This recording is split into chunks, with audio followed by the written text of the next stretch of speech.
దురదృష్టవశాత్తు తెలంగాణ రాజకీయాలలో గత 2-3 సంవత్సరాలుగా కొంత అవాంఛనీయమైన సంఘటనలు జరుగుతూ ఉన్నాయి. ప్రత్యేకించి నాయకులపైన అర్థం లేని అసత్యమైన ఆరోపణలు, వ్యక్తిగతంగా వాళ్ళ క్యారెక్టర్లను అసాసినేట్ చేసే పద్ధతుల్లో దుర్మార్గమైన ప్రయత్నాలు చేస్తూ ఉన్నారు. ప్రత్యేకించి రేవంత్ రెడ్డి గారి నాయకత్వంలోనే ఇవి మొదలైంది. వాస్తవానికి తెలంగాణలో మా నాయకుడు కేటీఆర్ గారి పైన ఇష్టం వచ్చినట్టుగా నోరు బారేసుకొని మంత్రులే స్వయంగా ఇట్లాంటి తప్పు మాటల్ని మాట్లాడి వాళ్ళ కుటుంబాలలో వాళ్ళని ఇబ్బంది పెట్టే ప్రయత్నాలు చేశాను. కానీ వాళ్ళ తిరిగి వాళ్ళకే తగులుతుంది. అది చాలా విచిత్రంగా మంత్రులపైన, అధికారులపైన ఇటువంటి వార్తలు వస్తూ ఉన్నాయి. నిజమే, ఇవాళ మరి మంత్రులు, రాష్ట్రంలో ఉండే ఐఏఎస్, ఐపీఎస్ అధికారులు అందరు కలిస్తే కూడా తప్పు చేసిన వాళ్ళని పట్టుకోలేరా? ఎవరిని మోసం చేయడానికి డ్రామాలు ఆడుతున్నారు? ఎవరిని అమాయకులం చేయాలని డ్రామాలు ఆడుతున్నారు? ఎందుకు పట్టుకోరు దొంగల్ని? అవి చెప్పిన వాడెవడు, వాటి ప్రసారం చేస్తున్న వాడెవడు, రాస్తున్న వాడెవడు? ఎందుకు పట్టుకోలేరు? దీని వెనకాల ఉన్న పెద్దలు ఎవరు?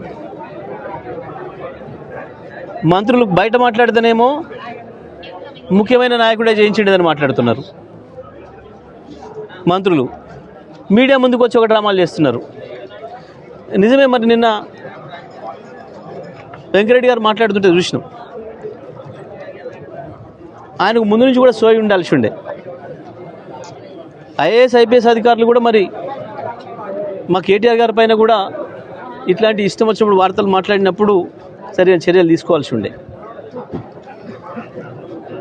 స్వయంగా గాంధీ భవన్ నుంచి లేదా ముఖ్యమంత్రి ఆఫీస్ నుంచి నడుస్తున్న కొన్ని గోస్ట్ ఛానల్స్ అంటారో, సైట్స్ అంటారో, వాటి ద్వారా ఇటువంటి దుర్మార్గమైన ప్రచారాలు వస్తూ ఉన్నాయి. ప్రతిపక్షంగా మా పైన వస్తూ ఉన్నాయి. ఇప్పుడు స్వయంగా సొంత పార్టీలోనే మొదలైనాయి. ఎందుకు డీజీపీ గారు, సిఎస్ గారు చర్యలు తీసుకోలేకపోతున్నారు ఇటువంటి చేస్తున్న వాళ్ళపైన?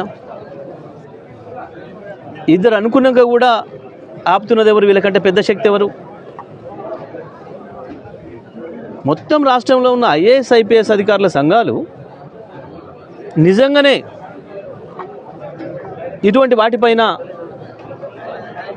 ఉక్కుపాదం మోపి మేము సీరియస్గా పనిచేస్తామంటే వీళ్ళని ఆపేటోళ్ళు ఎవరు? వీళ్ళకంటే పెద్ద శక్తి ఏదైనా ఆపుతుంది అంటే తప్పకుండా వాళ్ళే దీనికి కారణం అనుకోవాలి. కానీ మా బాధ ఏంటంటే వీళ్ళ క్షుద్ర రాజకీయాల కొరకు, వీళ్ళ అంతర్గత రాజకీయ కొట్లాటల కొరకు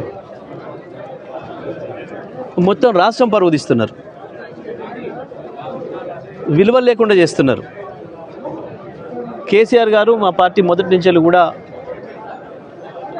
విలువలకు కట్టుబడి నడుస్తున్న పార్టీ. మీరు అందరూ కూడా తెలిసి రాష్ట్రంలో గత 25 సంవత్సరాల చరిత్రలో ఒక్కరోజు కూడా మేము వ్యక్తిగతంగా ఎవరిని పేరు పెట్టి విమర్శ చేయలే. కేసీఆర్ గారు ఎప్పుడు అటువంటి అనుమతించలే. కానీ లేనివి సృష్టించి తప్పుడు వార్తలను ఇష్టం వచ్చిన పద్ధతిలో ప్రచారం చేసి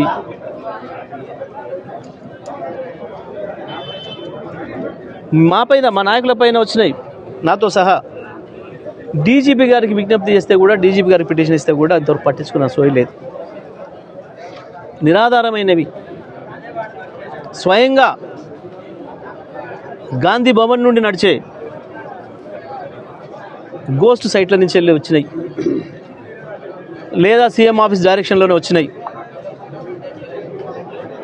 అందుకే ఇవాళ వీళ్ళు కేవలం ఖండనలకే పరిమితం అవుతున్నారు ఐఏఎస్, ఐపీఎస్లు. లేదంటే చర్య తీసుకోవాలి. ఎవరి మీద చేసినా తప్పే. కుటుంబాన్ని హింస పెట్టే పద్ధతుల్లో, కుటుంబాన్ని నాశనం చేసే పద్ధతుల్లో చేస్తున్న ఈ దుర్మార్గం కేవలం తెలంగాణలో ఒక 3 సంవత్సరాల క్రితం నుంచే స్టార్ట్ అయింది.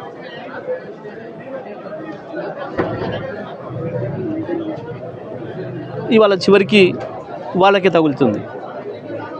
ఎవరు మొదలుపెట్టినరో ఈ దుర్మార్గాన్ని వాళ్ళకే తగులుతుంది. ఇవాళ